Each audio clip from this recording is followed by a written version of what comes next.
What's going on, everybody? My name is Quentin Ivy and welcome back to the channel. Today we're talking about the gear I'll be carrying in 2021. Let's go. So let's talk about cameras. I'll be carrying the EOS R5 as my primary video and photography camera. It's a 45 megapixel camera, flippy screen, dual pixel autofocus 2. It also shoots 4K. It shoots 8K, but we're not even going to talk about that. I'm currently shooting in 4K on this thing, and I have never had a problem, but I also don't shoot for 30, 45 minutes in one time, so I haven't had any issue with overheating. But as a photography camera, this camera is off the chain. The 45 megapixels allows you to have a lot of detail. Of course, the colors I believe are some of the best colors, not me editing the colors. That's a whole nother process, but the colors that come straight out of the camera are very good.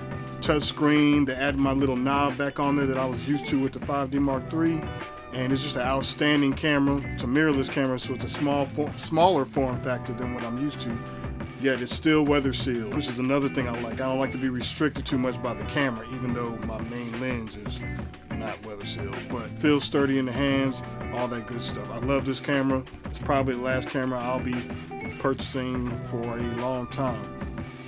But yes, my main camera is going to be the EOS R5, and that's what I'll be shooting with in 2021. Next up, we're going to talk about my lens of choice, my daily carry lens. That's that 35mm 1.8 RF from Canon. It's an RF lens, so I don't need an adapter, which is another good thing about that lens. It has a small form factor, has a wide aperture at 1.8, and it's also a macro lens, so I can get real close to eyeballs or get a lot of detail moving in close, where I can't do that with a lot of my other lenses. I think the only other lens I have that's a macro lens is a Quantaray 70-300, and it's such a crappy lens that it's a very bad lens.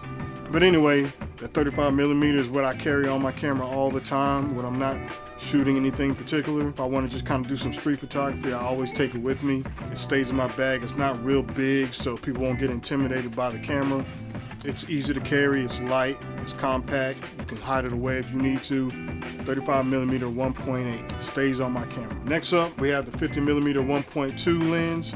That's an L lens. I think it's like the only, I don't know if it's another version, but that's my primary go-to for portraits and headshot photography. It has a fast aperture as well at 1.2. If you want it real sharp, you got to stop it down to about 1.8 or 2.8. But I love that lens. It lets in a lot of light, so if I'm shooting in a low light, I can let in that additional amount of light without sacrificing ISO or noise in my photo. So I can drop that ISO down and just drop that exposure down, and I'll get a good shot. It's compact as well, not as compact as my 35mm 1.8, but it is compact. I carry it with me everywhere. 50mm 1.2L lens.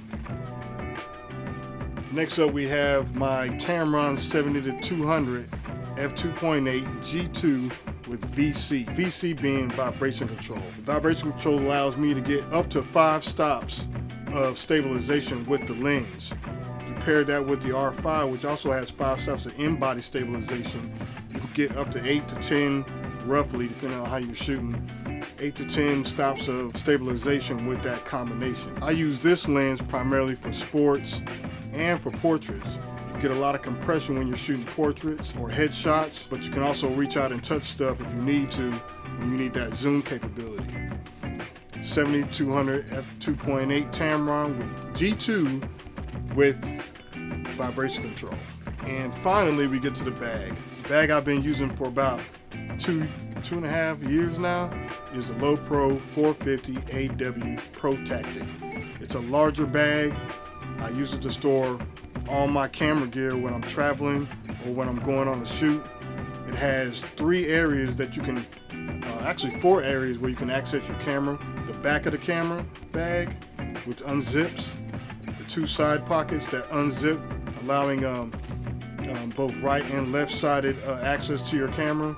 And you can unzip it from the top to access your camera or any gear you want from the top of the camera. It also has a ton of zippers and pockets and everything else for you to stick any other additional stuff you want to put in there.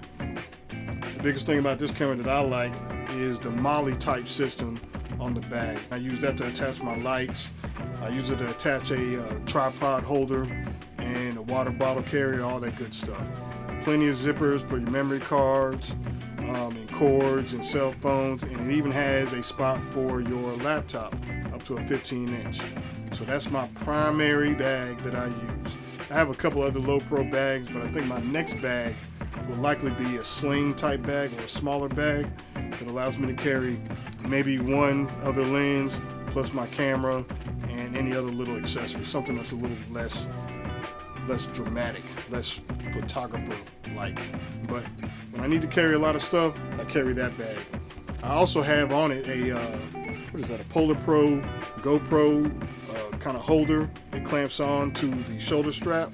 That allows me to mount my GoPro on that piece and free up my hands if I'm hiking or if I'm riding a bike or whatever I'm doing. It allows me to free up my hands and actually use that to kind of control it. But yeah, that's a quick rundown of all the gear I'll be carrying for 2021. If you have any questions on any of the gear that I mentioned today, please hit me up in the chat or in the comments. Like and subscribe if you like the video. Like and subscribe if you don't like the video, and just support your boy.